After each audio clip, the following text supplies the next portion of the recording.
Bismillahirrahmanirrahim. Assalamualaikum warahmatullahi wabarakatuh.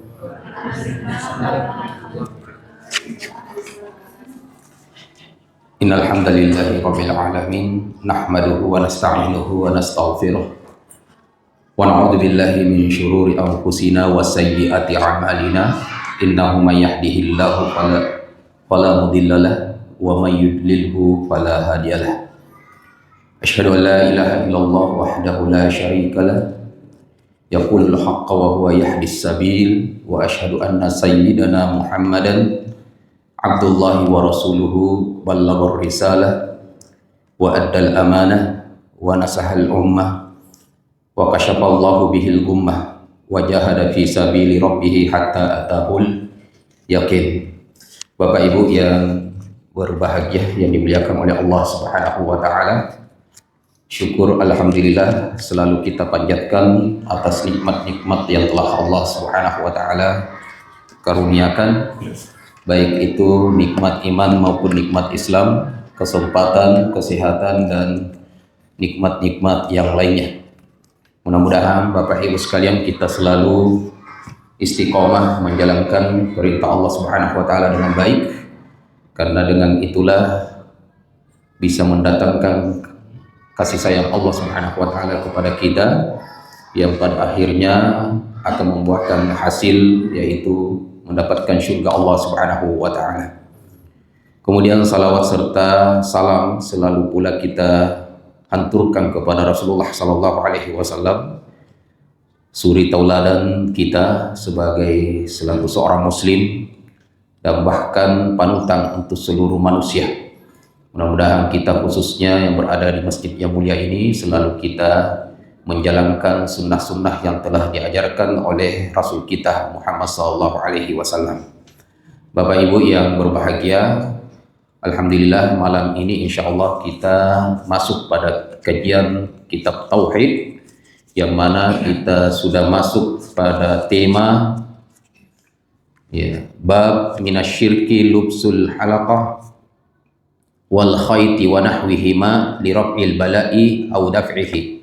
Jadi tema kita adalah termasuk kesyirikan menggunakan atau memakai gelang dan benang yang terlilit dan sejenisnya dengan tujuan sebagai pengusir dan penangkal mara bahaya. Ya, saya ulangi Bapak Ibu sekalian, di antara bentuk kesyirikan adalah percaya dengan sesuatu yang tidak disyariatkan oleh Allah Subhanahu wa taala, bahwa sesuatu itu bisa memberikan mudarat atau bisa memberikan manfaat. Salah satu contoh yang diberikan oleh pengarang di sini adalah gelang. Ini contoh yang sudah dari sejak Nabi Shallallahu Alaihi Wasallam melihat, menyaksikan orang yang seperti ini, dan sampai hari ini mungkin masih ada.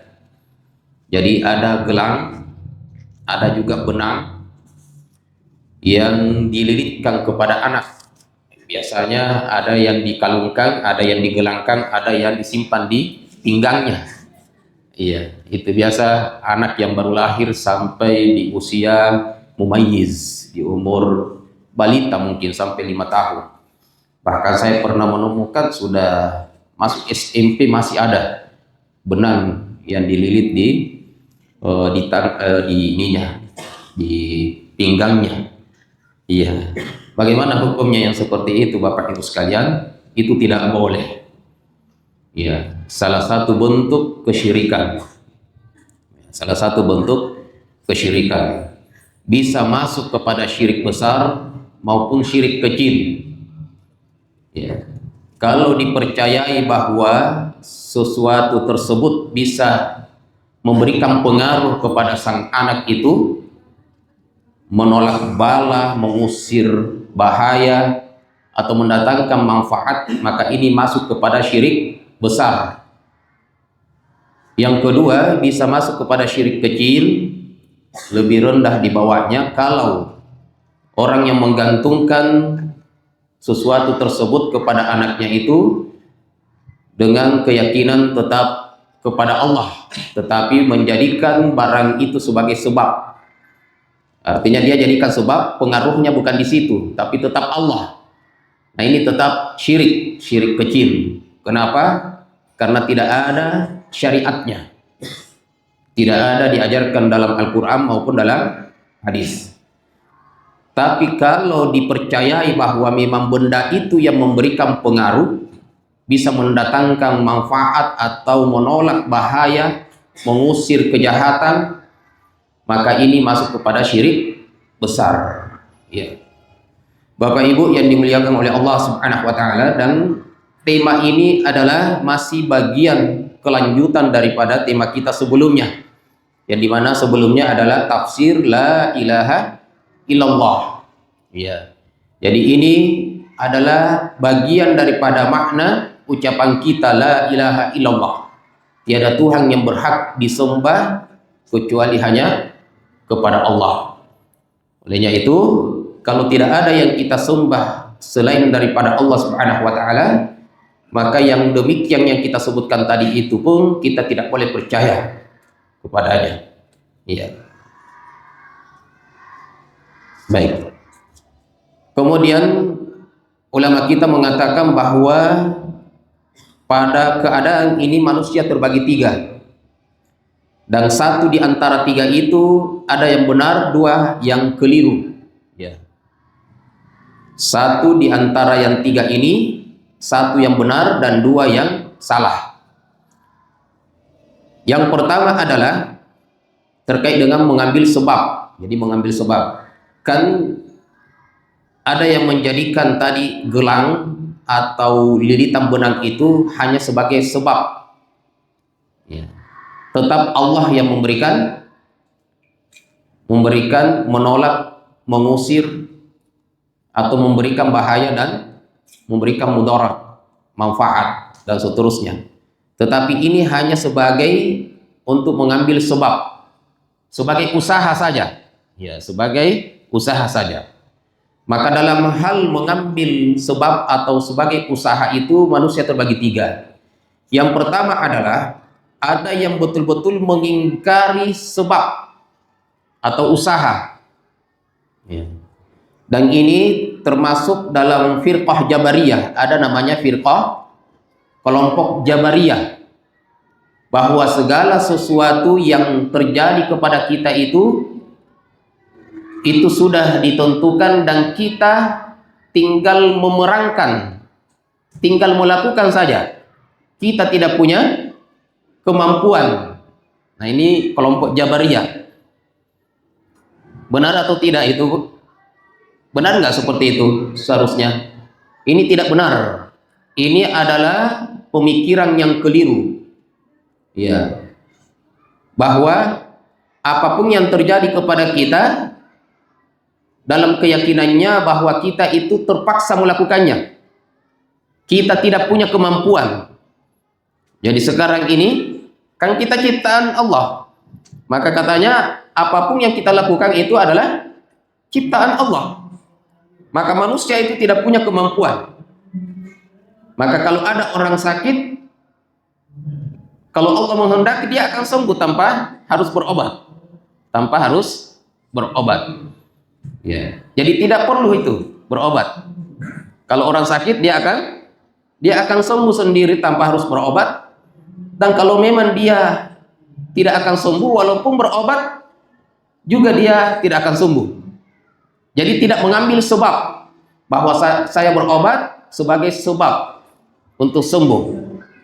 Adapun yang menyembuhkan adalah tetap Allah. Nah, tidak memiliki keyakinan itu Bapak Ibu. Ini kelompok yang pertama tentang mengambil sebab atau usaha. Nah ini keliru. Bahwa semua sebab itu dianggap tidak ada. Jadi dia tidak mengambil sebab. Apapun yang terjadi kepada kita, kita dalam keadaan terpaksa dan tidak punya kemampuan. Nah, sehingga ada yang melakukan kebaikan karena memang sudah ditakdirkan melakukan kebaikan. Dan katanya ada yang melakukan keburukan, itu juga takdirnya. Iya. Jadi dia berlepas diri. Dia berlepas diri. Ya. Ini keliru. Kemudian orang yang kedua, kelompok yang kedua adalah yang berlebihan mengambil sebab. Jadi meyakini adanya sebab, tapi berlebihan. Sehingga sebab yang tidak disyariatkan pun itu diambil dan dijadikan sebagai sebab. Salah satu contohnya yang merupakan bentuk kesyirikan adalah menjadikan gelang atau benang untuk anak-anak sebagai pengusir bala atau mara bahaya, padahal itu tidak ada syariatnya. Nah, ini berlebihan, juga tidak dibenarkan, ya. Jadi tidak boleh tidak mengambil sebab dan tidak juga berlebihan dalam mengambil sebab, ya. Maka yang benar adalah kelompok yang ketiga, yaitu yang dilakukan oleh Ahlus Sunnah wal Jamaah, orang-orang mukminin, itu mengambil sebab dan meyakini ada pengaruhnya, tetapi sebab itu adalah sesuai yang ditentukan oleh Allah Subhanahu wa taala, tidak berlebihan. Salah satu contohnya misalnya yang diajarkan kepada kita untuk jauh daripada agar selamat di jalan, disuruh kita berdoa. Keluar dari rumah kita berdoa, Bismillah tawakkaltu ala Allah la haula wala quwata illa billah. Ini adalah salah satu usaha kita untuk selamat di jalan. Di antaranya adalah ketika kita sakit, ada banyak obat, ya, yang disebutkan di dalam Al-Quran. Salah satunya adalah dengan berobat dengan asal, madu. Di antaranya dengan dibacakan surah Al-Fatihah. Ini semua adalah diperbolehkan, dan juga berobat kepada dokter. Itu juga disyariatkan, dibolehkan, ya, dibolehkan. Maka Ahlus Sunnah wal Jamaah dalam hal ini ada di pertengahan, tetap mengambil sebab tetapi tidak keluar daripada yang diajarkan dalam syariat, tidak berlebihan. Maka apa yang tidak disebutkan dan tidak diajarkan dalam syariat, Ahlus Sunnah wal Jamaah berlepas diri dan tidak melakukan. Jadi mengambil sebab dan mengetahui, memahami, meyakini bahwa ada pengaruhnya, ya. Tetapi keyakinan tersebut bersandar kepada apa yang ditetapkan oleh Allah, bahwa Allah lah yang memberikan takdirnya. Saya kasih contoh Bapak Ibu sekalian, kita berobat. Kalau sakit kita berobat. Bagaimana keyakinan Bapak Ibu terhadap obat? Apakah yang menyembuhkan penyakit itu karena obat itu atau karena Allah? Karena Allah. Tetapi obat itu menjadi sebab. Ya. Itu menjadi sebab. Ya. Itu menjadi sabab. Ya, kalau bahasa kita jadi pas sabab. Ya. Jadi seorang mukmin seperti itu. Bukan tidak mengambil sebab, tapi tidak juga berlebihan. Bapak Ibu yang dimuliakan oleh Allah Subhanahu wa taala, di dalam surat An-Nahl Allah Subhanahu wa taala berfirman, "Fihi syifaa'un linnas." Ini terkait dengan madu. Di dalamnya ada pengobatan untuk manusia. Ini disyariatkan bahwa di dalam madu itu ada pengobatan untuk manusia. Di dalam Al-Qur'an juga disebutkan, "Wa nunazzilu minal Qur'ani ma huwa syifaa' wa rahmatul lil mu'minin." Dan kami menurunkan Al-Quran yang di dalamnya ada sebagai obat. Maka ayat Al-Quran, di antara ayat-ayat itu ada obat. Ya. Makanya ada pengobatan alternatif namanya ruqyah. Dibacakan ayat-ayat Al-Quran. Ini dibolehkan. Yang jelasnya yang dibacakan kepadanya jelas, yaitu ayat Al-Quran. Bukan mantra-mantra yang kita tidak tahu maknanya. Ya, yang kita tidak tahu artinya. Sebentar itu kita akan jelaskan. Jadi ini adalah namanya al-akhdzu bil asbab, mengambil sebab yang dibolehkan Bapak Ibu sekalian. Ya. Jadi kembali lagi tidak boleh ya menggantungkan, membuat sesuatu, contoh yang kita sebutkan tadi, gelang maupun benang yang dililit. Kalau ada keluarga kita pulang dari tempat ini, kita temukan, hubungi keluarga kita yang di kampung yang masih percaya, hilangkan itu. Tidak perlu Bapak Ibu sekalian. Iya. Karena masuk ke dalam kesyirikan, kalau tidak besar masuk dalam syirik kecil. Dan syirik Bapak Ibu sekalian, sekecil apapun syirik itu masih lebih berbahaya daripada dosa maksiat. Ada yang jatuh dalam kesyirikan itu lebih besar dosanya daripada orang yang melakukan maksiat. Salah satu maksiat apa? Berzina, minum khamar, berjudi. Itu maksiat yang sangat luar biasa besarnya kita lihat. Tapi jatuh dalam kesyirikan, walaupun itu syirik kecil, itu lebih berbahaya tingkatannya, lebih besar dosanya daripada maksiat. Kenapa Bapak Ibu sekalian? Maksiat itu bisa terhapus dengan amal soleh yang kita lakukan dengan sendirinya. Tapi syirik itu harus kita bertobat kepada Allah. Bagaimana bentuk tobatnya? Kita tinggalkan itu tadi, bentuk kesyirikan itu. Jadi bentuk kesyirikan itu tidak bisa hilang dengan sendirinya seperti maksiat. Kalau maksiat itu bisa hilang dengan amal soleh. Saya sering sampaikan, luar biasa ibadah yang kita lakukan. Selain mendapatkan pahala, dijanjikan surga, diampuni juga dosa maksiat kita. Pernah bermaksiat? Dengan amal baik yang kita lakukan itu bisa menghapus maksiat yang pernah dilakukan. Tapi syirik tidak bisa. Kalau syirik besar, maka tidak ada lagi amal soleh yang ternilai untuknya. Kalau syirik besar, Ibu. Jadi ada orang yang hari ini percaya kepada apa? Gelang tadi. Bahwa gelang itu memberikan pengaruh. Kalau tidak ada gelang itu, bahaya ini anak. Maka percaya total, mutlak kepada benda tersebut. Bukan kepada Allah. Maka ini masuk kepada syirik besar. Nah, orang yang jatuh ke dalam syirik besar ini, itu sholatnya, puasanya, zakatnya, amal solehnya itu tidak ada yang bernilai di sisi Allah. Artinya tidak ada pahalanya. Sampai dia bertobat. Tobatnya caranya adalah meninggalkan kesyirikan itu. Buktikan bahwa gelang ini tidak memberikan mudarat. Yang membuat gelang siapa? Dia sendiri. Dia sendiri. Yang tadinya mungkin dari apa, kemudian tidak ada gunanya, kemudian dia yang membuatnya berguna. Nah, tiba-tiba kita menggantungkan keyakinan kepadanya bisa menjauhkan daripada mudarat. Beda kalau obat Bapak Ibu. Itu beda, ada racikannya dan memang ada pengaruhnya.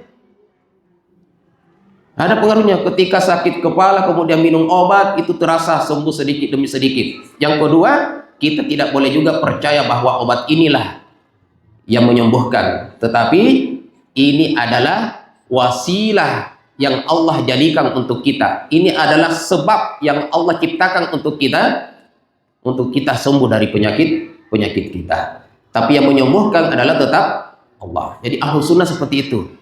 Jadi jangan sampai Bapak Ibu sekalian sama sekali kita tidak mengambil sebab, salah. Atau berlebihan mengambil sebab, juga salah. Jadi kita ada di tengah.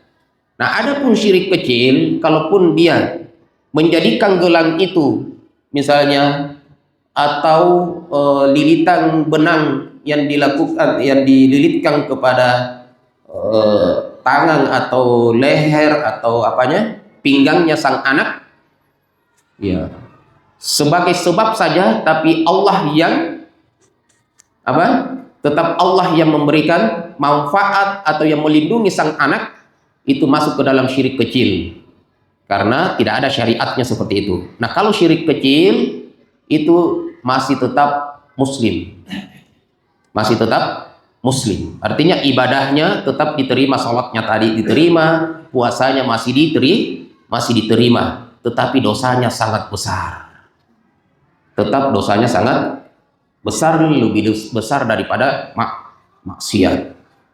Artinya kalau ada yang berzina, ini ada orang yang melakukan syirik, ini lebih berbahaya daripada yang berzina tadi. Walaupun sama-sama tidak baik. Jadi jangan juga setelah pulang dari sini mata minum khamar baik nih. Ya, bukan baik. Ini kita bandingkan levelnya Bapak Ibu sekalian. Ya, supaya kita bisa menjauhi dosa kesyirikan ini walaupun kelihatannya enteng. Terkadang kan kelihatannya sangat remeh Bapak Ibu, tetapi ternyata masuk dalam dosa syirik. Bapak Ibu yang dimuliakan oleh Allah Subhanahu wa taala.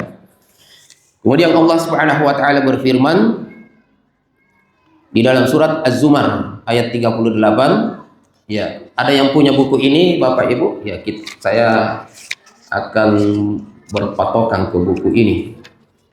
Allah Subhanahu wa taala berfirman, "Qul afara'aytum ma tad'una min dunillahi in aradani Allahu bidurrin hal hunna kashifatu durrih aw aradani bi rahmatin hal hunna mumsikatu rahmatih qul hasbiyallahu alaihi yatawakkalul mutawakkilun." Ya. Ada di halaman 54. Halaman 54. Jadi Allah Subhanahu wa taala berfirman, katakan wahai Muhammad kepada kaum musyrikin. Katakan Muhammad kepada kaum musyrikin. Bagaimana pendapatmu terhadap sembahan-sembahan yang kamu sembah selain Allah? Ini penting, sangat luar biasa ini ayatnya Bapak Ibu. Katakan kepada orang-orang musyrik, bagaimana pendapatmu tentang sembahan-sembahan yang kalian sembah selain Allah? In aradani Allahu bidurrin hal hunna kashifatu durrih. Sekiranya Allah Subhanahu wa taala menginginkan dariku suatu bahaya. Jadi Allah menginginkan bahaya kepada saya. Bisa enggak itu sembahan-sembahan yang kamu sembah untuk menghilangkan bahaya itu dari saya? Ya. Bisa enggak? Kan Tuhan toh? Kalau Tuhan berarti seharusnya bisa. Jadi kalau Allah memberikan bahaya kepada saya, bisa enggak bahaya itu dihilangkan oleh Tuhan kalian? Karena sebuah Tuhan itu dia harus bisa menghilangkan bahaya, mendatangkan manfaat, menciptakan, mematikan, menyembuhkan, memberikan penyakit, dan bisa segala-galanya. Kemudian kata Allah Subhanahu wa taala, dan katakan juga kepadanya, au aradani birahmatin hal hunna mumsikatu rahmatih. Atau jika Allah Subhanahu wa taala menginginkan kepadaku suatu rahmat yang baik-baik kepadaku, bisa enggak sembahan-sembahanmu itu menahan rahmat Allah yang akan datang kepadaku? Artinya tidak jadi datang. Ya. Tidak jadi datang. Jadi pernah begini ininya. Kalau sekiranya Tuhan itu lebih dari satu, maka kira-kira akan seperti itu jadinya. Coba bayangkan. Misalnya Tuhan yang satu ingin menurunkan hujan, tapi Tuhan yang lain jangan dulu hujan. Coba bayangkan kalau si A ingin dicabut nyawanya, kemudian Tuhan yang satu mengatakan jangan dulu. Ini kan berantakan hidup Bapak Ibu sekalian. Ya, berantakan hidup. Maka kata Allah Subhanahu wa taala kepada Rasulullah sallallahu alaihi wasallam, katakan wahai Muhammad kepada orang-orang musyrik, jika Allah ingin memberikan mudarat kepadaku bahaya, bisa enggak mereka menahan bahaya itu, sembahan-sembahan tersebut? Atau Allah ingin memberikan rahmat kepadaku, bisa enggak ditahan itu rahmat? Ya. Qul hasbiyallah, maka katakan wahai Muhammad, cukuplah Allah sebagai pelindungku, penolongku. Alaihi yatawakkalul mutawakkilun. Kepadanya lah orang-orang bertawakal, yaitu kepada Allah Subhanahu wa ta'ala. Maka orang yang berserah diri hanya kepada Allah bertawakal. Bertawakal itu berserah diri. Berserah diri itu adalah menyerahkan sepenuhnya kepada Allah. Jadi ketika sang anak tadi misalnya tidak perlu dibuatkan lilitan benang tali, nggak perlu dikasih gelang, berdoa kepada Allah, kemudian serahkan sepenuhnya kepada Allah Subhanahu wa ta'ala. Jadi jangan terlalu banyak percaya kepada hal yang gaib. Ada percaya kepada hal yang gaib yang sudah dituntun, yang sudah diajarkan oleh Allah, yaitu beriman kepada Allah, beriman kepada hari kiamat, beriman kepada takdirnya, beriman kepada surga dan neraka, beriman kepada malaikat. Ini beriman kepada yang gaib, yang benar. Tapi beriman kepada benda ini punya keajaiban, pohon ini punya keajaiban, itu tidak disyariatkan. Tidak disyariatkan.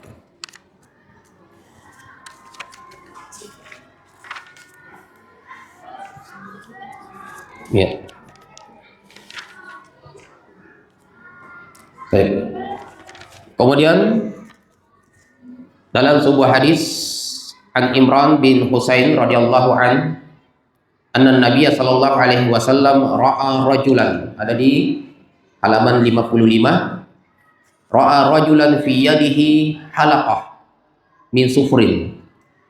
Faqala ma hadhihi? Qala min al-wahina. Faqala inzi'ha fa innaha la taziduka illa wahana. Fa innaka law mutta wa hiya 'alaika ma aflahta abadan.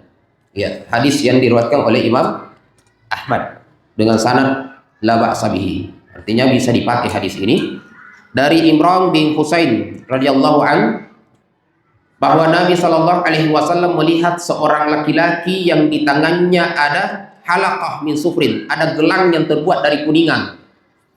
Kan nggak ada masalah sebenarnya gelang dari kuningan itu, bukan itu masalahnya, bukan nggak boleh pakai gelang, Bu. Bukan nggak boleh pakai kalung, bukan. Tetapi yang tidak boleh itu adalah kalau berkeyakinan bahwa gelang ini bisa memberikan mudarat, bisa mengusir kejahatan. Maka ketika Rasulullah SAW melihat seorang laki-laki yang di tangannya ada gelang kuningan, Rasulullah bertanya, "Ma hadhihi?" Apa ini? Laki-laki itu mengatakan, "Minal wahina." Penangkal sakit, katanya. Berarti sudah mulai tidak boleh. Ada keyakinan laki-laki ini bahwa gelang yang dipakai ini bukan sekedar perhiasan untuknya, bukan sekedar gelang biasa, tapi wahina, penangkal sakit. Nah, ini pernah terjadi waktu lagi banyaknya orang membuat cincin apa itu namanya? Iya. Itu kan luar biasa, ada yang sudah percaya yang aneh-aneh. Iya. Bahkan saya pernah ada saya ketemu, dia simpan semua cincinnya, bukan kilaunya, bukan warnanya, bukan cantiknya yang dia nilai di depan teman-temannya, tetapi keajaiban yang dimiliki oleh cincinnya. Kalau ini katanya orang sakit ini sembuh kalau ini. Kalau ini tidak apa-apa jadi. Makanya ini lebih murah. Kalau ini sudah ada yang tawarkan puluhan juta, tapi saya tidak kasih karena ini mendatangkan rezeki dan seterusnya. Nah, ini menaruh keyakinan yang tidak disyariatkan oleh Allah Subhanahu wa ta'ala. Hukumnya haram, tidak boleh. Maka Rasulullah SAW ketika mendengar jawaban laki-laki ini bahwa gelang yang dipakai itu adalah untuk menangkal sakit, penyakit, maka kata Rasulullah SAW, "Inzi'ha." Lepaskan. Nah, ini dalilnya Bapak Ibu, tidak boleh seperti tadi. Fa innaha la taziduka illa wahanan. Karena gelang itu dia tidak akan memberikan manfaat kepadamu kecuali hanya membuatmu lemah. Memberikan hanya menambah kelemahan padamu. Fa inna kalau mutta wa hiya 'alaika, kalau kau meninggal dan masih ada ini gelang terpasang, jadi masih ada gelangnya kemudian meninggal dunia, maaflah tak abadan, kamu tidak akan beruntung selama-lamanya. Iya. Makanya saya dari awal tadi saya katakan Bapak Ibu, jaga lindungi keluarga kita dari bentuk khurafat yang seperti ini, yang tidak jelas dari mana. Iya. Ilmu itu, ya, beramal itu dengan ilmu, dan ilmu itu didapatkan dari ulama, dan ulama itu sumbernya adalah Quran dan hadis. Nah, maka kita tanya kepada mereka, dari mana mereka mendapatkan ilmu bahwa gelang itu bisa memberikan manfaat dan melindungi anaknya dari bahaya? Dari orang yang tidak kita tahu, yang mungkin sholat pun tidak, dan kepercayaan-kepercayaan yang tidak benar. Baik.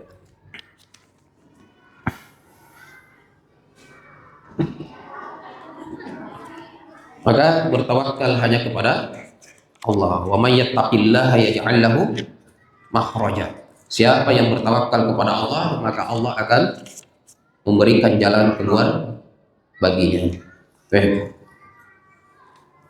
Dalil ini memberikan penjelasan kepada kita Bapak Ibu sekalian, sekiranya kita melihat orang yang kita melihat kemungkaran ini ada pada orang, ya, ada orang yang menggunakan gelang, maka apa yang Bapak Ibu lakukan? Jangan langsung kita mengatakan syirik Anda. Itu yang pertama. Seperti yang dilakukan oleh Nabi. Nabi bertanya, apa ini? Rasulullah sudah tahu ini gelang. Tapi Rasulullah Shallallahu Alaihi Wasallam mengajarkan kepada kita berdakwah. Rasulullah bertanya, apa ini? Artinya untuk apa ini? Nah, maka kalau kita melihat ada orang yang kita kira-kira yang digunakan ini adalah bentuk yang tidak benar, maka kita tanya dulu, untuk apa ini? Kita tahu dulu apa tujuan yang dia inginkan dari gelang tersebut. Sebagaimana Rasulullah bertanya kepada laki-laki tadi, untuk apa ini? Kalau dia mengatakan ini adalah untuk terlindungnya anak saya, supaya tidak ada ain, tidak ada yang tidak dirasuki setan dan seterusnya, tidak sakit, ya, maka di situ baru kita sampaikan, inziha, lepaskan ini. Sampaikan di hadis Nabi, inziha, lepaskan ini. Karena kalau masih ada ini dan kamu meninggal, kamu tidak akan beruntung selama-lamanya. Ini hadis Nabi. Bapak Ibu menyampaikan ini tidak asal menyampaikan, tapi ada sumbernya. Ada sumbernya. Sampaikan. Dan sampaikan bahwa yang saya sampaikan kepada Anda ini adalah hadis Nabi Shallallahu Alaihi Wasallam fima maknahu, sebagaimana maknanya kalau kita tidak hafal lafaznya. Ya. Baik. Kemudian kita lanjutkan hadis berikutnya, masih di halaman 55. Rawahu Ahmad bisanadin la ba'sa bihi wa lahu an Uqbah bin Amir marfu'an. Man ta'allaqa tamimatan fala atammallahu lahu. Ya.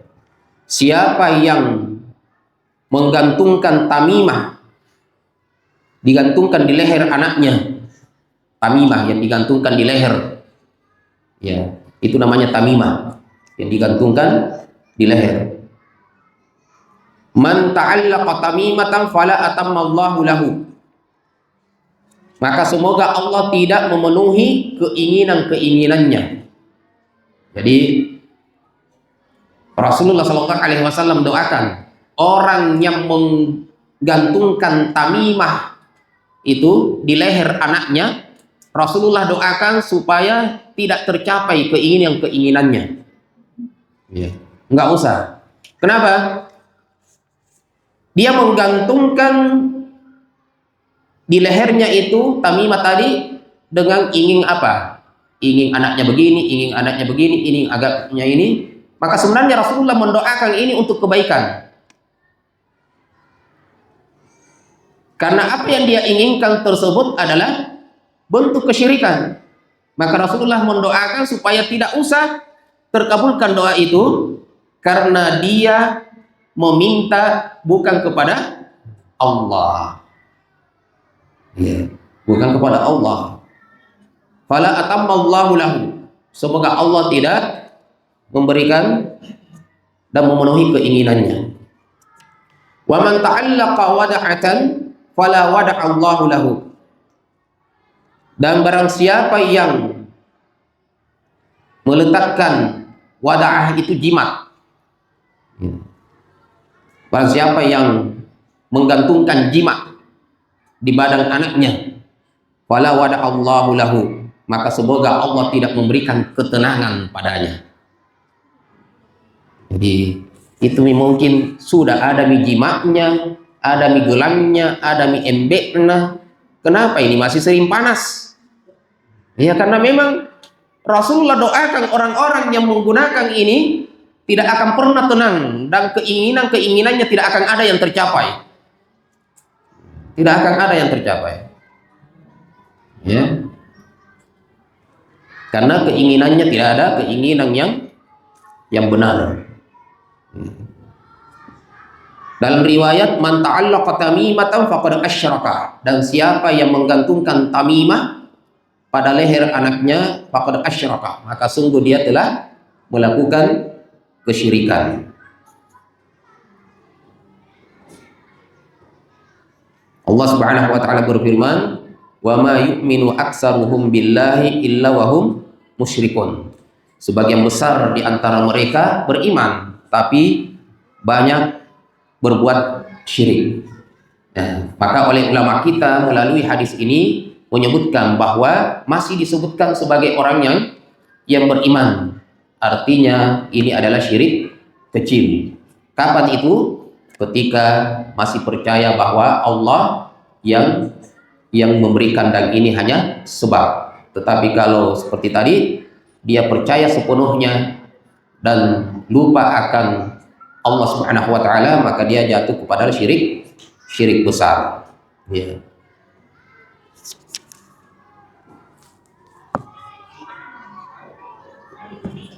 Ya. Nah, ini sudah selesai pembahasan kita yang ini, Bapak Ibu sekalian. Kita lanjutkan atau ada pertanyaan pada bab selanjutnya? Kalau tidak ada pertanyaan, saya lanjutkan. Saya lihat 7:18. Silakan. Iya, Pak. Tolong. Assalamualaikum warahmatullahi wabarakatuh. Yang saya ingin bertanya ke Pak Ustaz, yaitu bagaimana dengan gelang atau kalung yang biasa dipakai oleh yang magnet atau gelang biasa gelang magnet itu? Ya, gelang terakhir. Kadang percaya bahwa itu ada manfaatnya. Ada manfaatnya. Iya. Allahu a'lam, saya belum pernah mendalami manfaat yang dimaksud di situ. Cuma saya pernah mendengar kalau kepercayaan seperti yang saya jelaskan tadi bahwa bisa memberikan pengaruh menghilangkan mengusir bahaya, menghilangkan bahaya atau penyakit ain darinya, maka ini tetap haram, ya, tidak boleh. Ada juga yang saya dengar katanya itu untuk kesehatan, ya, tubuhnya, fisiknya. Allahu a'lam, Bapak Ibu sekalian, saya tidak tahu kalau dalam hal ini. Yang jelasnya Bapak Ibu sekalian, secara umum saya sampaikan benda-benda yang jelas tidak, apa bahasanya ya, anggaplah misalnya kalau HP ya HP, itu logika saya. HP ya HP dipakai nelpon, kok tiba-tiba jadi obat gitu. Nah, saya logika aku juga di situ. Ini kan gelang, gelang ya gelang, kalung, kok bisa-bisa jadi obat. Nah, yang saya tahu itu obat. Kalau logika saya mau jalan Bapak Ibu sekalian, seperti obat-obat di apotik. Ya, kalau kita demam, minum apa dan seterusnya. Allahu a'lam, Pak. Tapi lebih bagus kita berhati-hati. Ya, mungkin Ustaz Zainal lebih tahu, lebih punya pengalaman. Saya tidak pernah mendalami itu kajiannya itu. Bagaimana maksudnya itu terkait dengan gelang atau kalung, ya kok tiba-tiba bisa mengobati di badan orang sakit. Allahu a'lam. Tapi yang jelasnya Bapak Ibu sekalian, apapun itu jangan kita langsung percaya. Seperti tadi logika yang saya sampaikan. Kalau dia kalung ya kalung, benda perhiasan. Ya. Kalau dia cincin ya cukup cincin saja.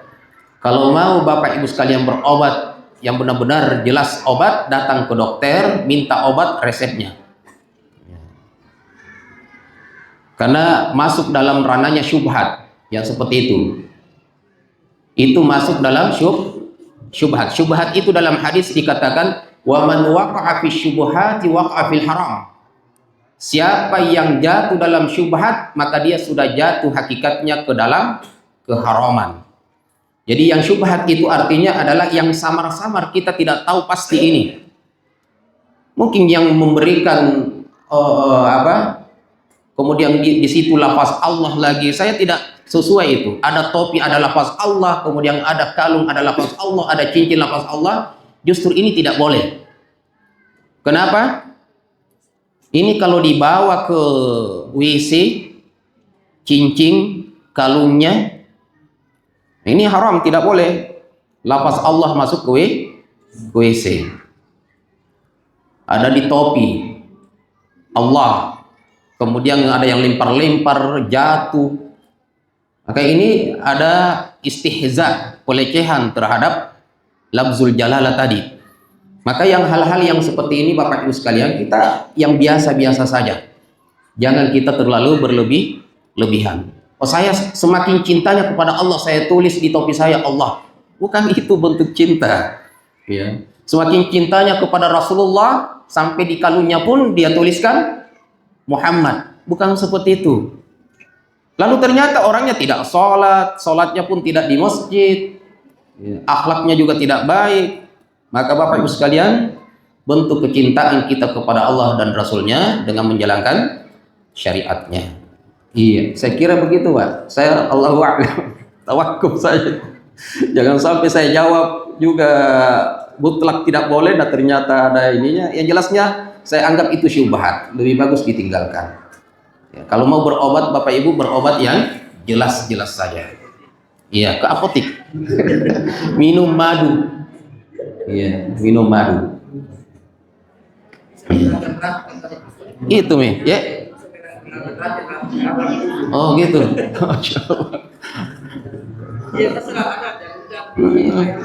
Iya. Nah itu Mi, khawatirnya ada baca-bacanya itu mantra-mantranya. Ini yang penjelasan yang akan kita baca sebenarnya ini. Maja afir ruqa wa tamaim. Yang hal-hal yang datang pada ruqyah, yaitu mantra-mantra. Khawatirnya tadi itu di mantra-mantrai, dibaca-bacai bukan ayat-ayat Al-Quran, sehingga dianggaplah barang ini sudah memiliki ilmu gaib di dalamnya. Ya, dengan wasilah itu bisa menghilangkan racun, mengobati dan seterusnya. Nah ini tidak boleh. Mengobati itu langsung saja ke badannya orang, ya, langsung badannya. Maka meruqyah pun tidak dengan benda Bapak Ibu. Meruqyah yang benar pun itu kita akan jelaskan pekan berikutnya. Jadi jangan kita tidak hadir. Meruqyah, jadi ada mantra-mantra tidak jelas bacaannya.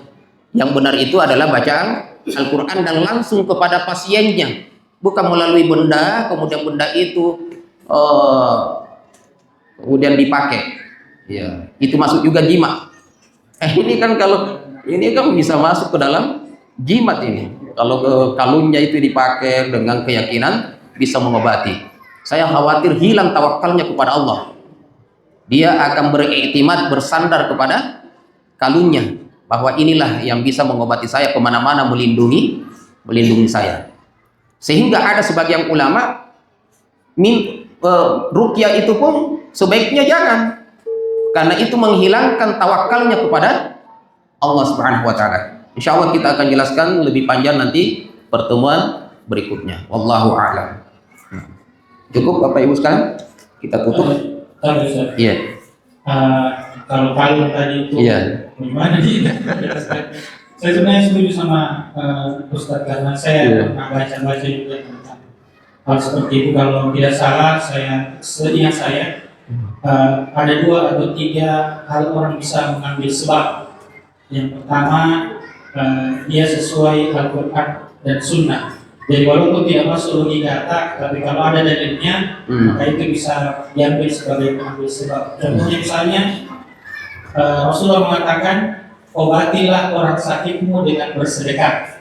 Ini kan sebenarnya tanpa sedekah dengan kesembuhan orang yang sakit kan, kalau dipikir secara logika tidak ada korelasinya.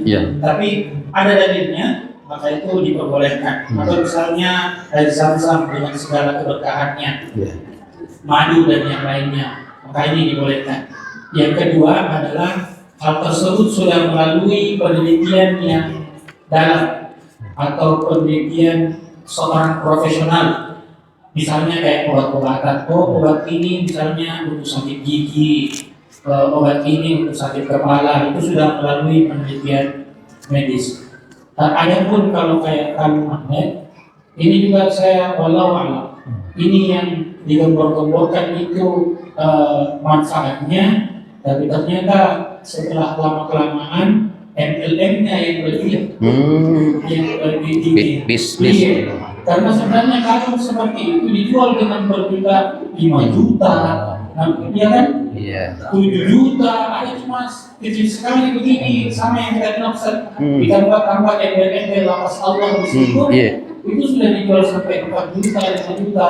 Walau alat ini kami apakah memang memberi manfaat, atau ternyata sebenarnya hanya sugesti yang menggunakan. Karena apa ini akhirnya dia tersugesti lah istilahnya. Jadi ya mengenai kesyirikan memang saat ini sangat halus Ustaz. Apalagi kita ini yang jadi pertanyaan sebenarnya Ustaz, ketika kalau tadi saya dengarkan bahwa orang yang melakukan kesyirikan itu hancur pahalanya Ustaz. Bahkan saya pernah dengar ada Ustaz yang berpendapat kalau sudah melakukan kesyirikan hancur pahalanya tidak akan kembali seperti semula. Bagaimana kita ini Ustaz? Karena dulu itu kita kalau baca di majalah yang paling sering dilihat itu zodiak. Nah ini Sagittarius apa ini, Cancer apa ini. Bagaimana sebenarnya Ustaz betul-betul orang yang ingin bertobat dari kesyirikan? Apabila dulu mungkin kita belum terlalu pelajari tentang bahaya kedukun, sedikit-sedikit ada apa-apa hilang nanti kontak kesannya ada anggota tahu kalau barang hilang. Pertanyaan Ustaz, apakah orang yang mengantar ini atau yang menunjukkan ini hancur juga pahalanya? Baik.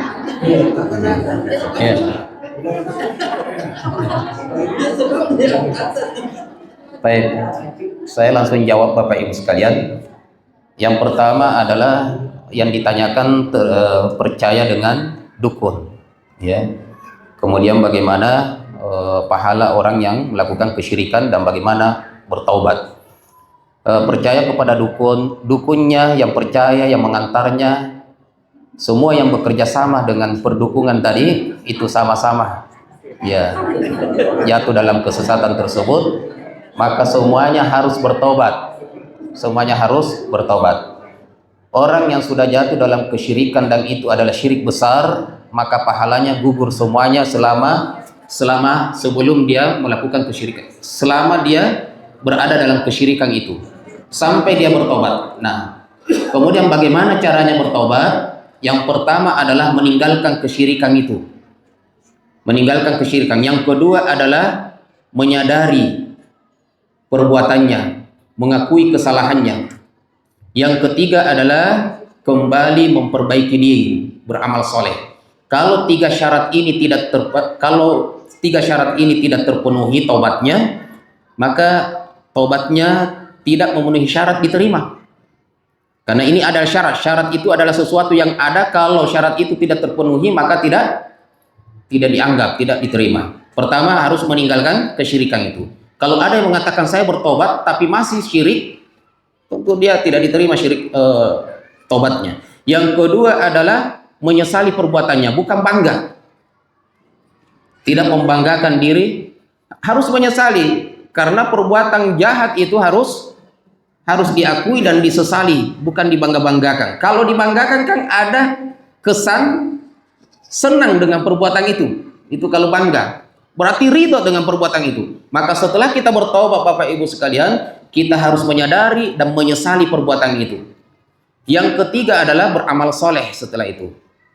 Jadi kembali menjadi orang yang taat. Kalau itu terpenuhi, Bapak Ibu sekalian, selama ini yang kita yakini dan sudah kita tinggalkan, kita sekarang menjadi orang soleh, maka semuanya sudah diterima, tobatnya sudah diterima oleh Allah Subhanahu wa taala, dan apa yang kita lakukan hari ini semua mendapatkan pahala yang besar di sisi Allah. Artinya kita sudah keluar dari kesyirikan yang mungkin pernah dilakukan. Bukan cuma Ustaz Zainal, Bapak Ibu, kita semua hampir berada di keluarga yang ada keluarga kita yang melakukan seperti itu, kemudian kita hidup kecil tidak tahu apa-apa.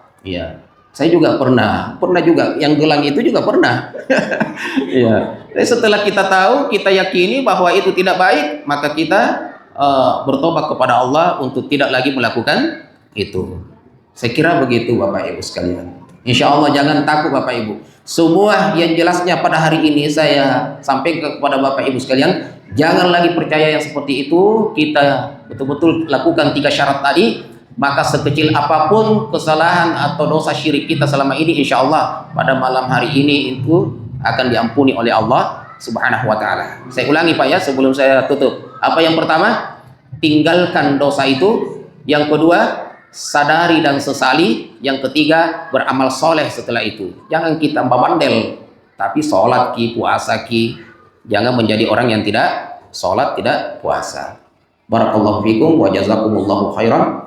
Wassalamualaikum warahmatullahi wabarakatuh.